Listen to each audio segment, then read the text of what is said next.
ভাইয়া, তুই সবসময় এত সিরিয়াস কেন? একটু হাসতে পারিস না? জীবনটা সিরিয়াস জিনিস রে ভাই।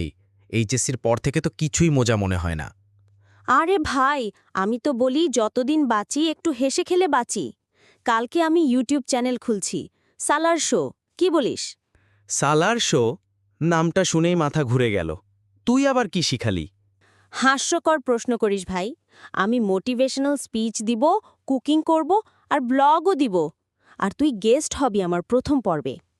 আমি গেস্ট? আমি তো এখন চাকরির ফর্ম পূরণ নিয়ে ব্যস্ত। ভাইয়া, তুই তো জন্মগত দার্শনিক। কিছুক্ষণ ক্যামেরার সামনে দাঁড়া, ভাইরাল হবি। বাবা কথা বলেন পেছন থেকে। তোমরা ভাই ভাই ঝগড়া না করে বরং একসাথে কিছু করো। সালাহুদ্দিনের এই পাগলামির মধ্যেও উদ্যোগ আছে, আর কাউসারের চিন্তার মধ্যেও বাস্তবতা। মিলায় নাও। ঠিক আছে ভাইয়া, চ্যানেলের নাম রাখি সালাকাও ভ্রাতা শো।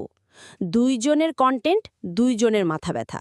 হ্যাঁ, তাতে অন্তত এক সপ্তাহে একবার পরিবারে হাসির খোরাক পাব।